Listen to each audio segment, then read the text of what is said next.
3월 3일 월요일 아침입니다. 오늘은 누가복음 8장 26절 39절 말씀을 함께 나누도록 하겠습니다. 오늘 본문의 신약은 예수님께서 거라사인의 지붕에 이르렀다라고 시작합니다. 거라사인은 당시 이방인의 땅이었고 그곳에는 예수님의 복음을 듣지 못한 사람들이 있었습니다. 그리고 그 지역에서 예수님은 귀신에 사로잡혀 고통받는 한 사람을 마주하게 됩니다. 이 남자는 오랫동안 레기온 군대라는 강력한 귀신에 사로잡혀 괴로움을 당하며 옷도 입지 못하고 벗은 몸으로 무덤가를 떠도는 그런 비참한 인생이었습니다. 이 사람의 상태는 참으로 절망적이었습니다. 사회로부터 버림받고 스스로를 제어할 수 없는 그런 상태에서 그는 고통 속에 살아가야 했습니다. 특별히 자신의 힘으로 이 상황을 해결할 수 없는 그런 비참한 절망적인 인생이었습니다. 그런 비참한 인생 가운데 주님께서 그를 만나러 오십니다. 예수님은 그가 어떤 상태에 있든지 상관하지 않으시고 그를 고치기 위해 또 그를 고쳐 주십니다. 청년 여러분, 예수님은 절망 가운데서도 우리를 찾아오셔서 자유롭게 하시는 우리의 진정한 구세주가 됨을 기억하시기 바랍니다. 그리스도의 능력이 우리의 삶에 작용하고 작동되고 있음을 믿어야 할 것입니다. 예수님께서 이 광인을 만났을 때에 그는 예수님을 보고 부르짖으며 그 앞에 엎드려 큰 소리로 이르되 지극히 높으신 하나님의 아들 예수여 당신이 나와 무슨 상관이 있나이까 당신께 구하노니 나를 괴롭게 하지 마옵소서라고 외칩니다. 28절 말씀을 통해 알 수 있는 것은 이들이 이미 예수님이 누구인지에 대해서 알고 있었다라는 것이죠. 하나님의 아들 예수여라고 부르는 이 말씀을 통하여 귀신들이 예수님이 누구신지를 정확하게 알고 있음을 보게 됩니다. 왜 이 귀신들은 예수님께 이렇게 간구를 하나요? 29절을 보면 알 수 있는데요. 이미 예수님께서 그 귀신에게 명하여서 그 사람에게서 나오라고 하셨기 때문입니다. 그들은 예수님께 자신들을 무적행으로 보내지 말라고 간청을 하고 결국 그들의 요청대로 돼지떼에 들어가고 결국 그 돼지떼와 함께 물에 빠져 죽게 됩니다.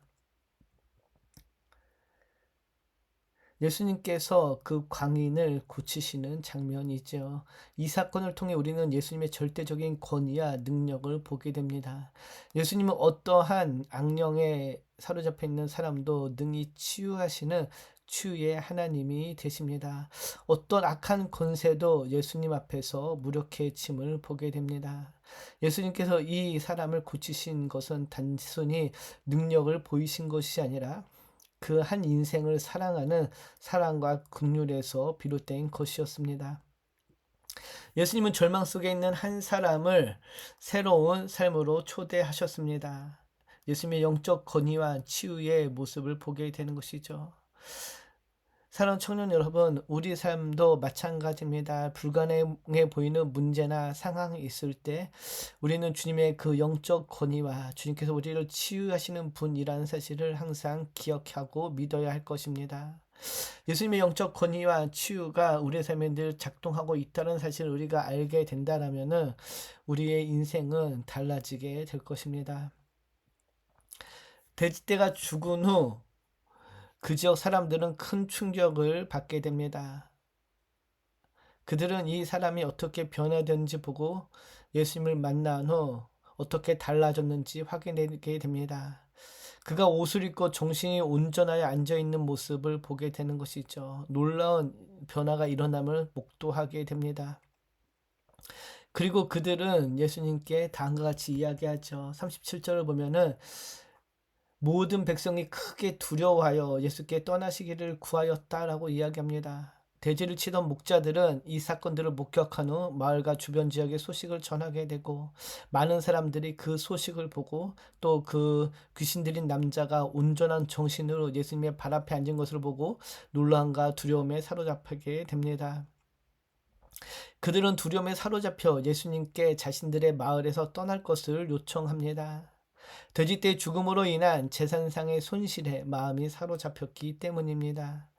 예수님이 그 마을에 더 계시면 자신들의 마을에 더 유숙한다라면은 어떤 불이익이 손해가 자신들에게 다시 올지 두려웠기 때문입니다. 경제적 손익을 우선하여 예수님을 영접하기를 거부한 것입니다. 당장의 눈앞의 이익에 눈이 가려져 참 진리이신 예수님을 보지 못하는 어리석은 모습이었습니다. 그러나 반면에 예수님을 인해서 새로운 삶을 살게 된 이 사람은 예수님께 저와 함께 가게 해달라고 간청을 합니다. 그러나 예수님은 그에게 집으로 가서 하나님이 내게 하신 일을 다 전하라고 명령하십니다. 예수님은 그에게 단순히 자신을 따르라고 하지 않으시고 그가 변화를 경험한 이 지역에서 증인의 역할을 하라고 하십니다.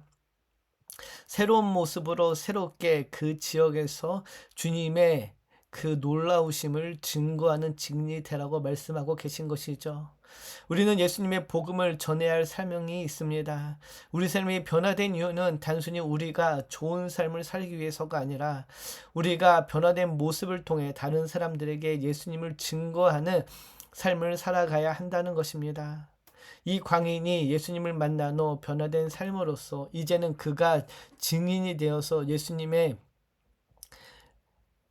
예수님께서 이 땅에 구세주로 오신 분임을 전하는, 우리를 자유케 하시게 하시는 분이라는 사실을 증거하는 증인의 삶을 살게 될 것이고, 그를 통하여 많은 사람들이 예수님을 알게 될 것입니다. 사랑하는 청년 여러분, 오늘 이 말씀은 단지 한 사람의 이야기가 아니라 우리의 이야기가 될 수 있습니다. 예수님은 우리의 삶 속에서 절망과 고통 속에 있는 우리에게 다가오셔서 우리를 변화시키시고 새롭게 하십니다. 우리가 변화된 후에는 그 은혜를 다른 사람에게 전하는 증인으로 살아야 함을 또한 알려주고 있습니다. 예수를 만난 사람은 결코 이전과 같은 삶을 살 수 없습니다.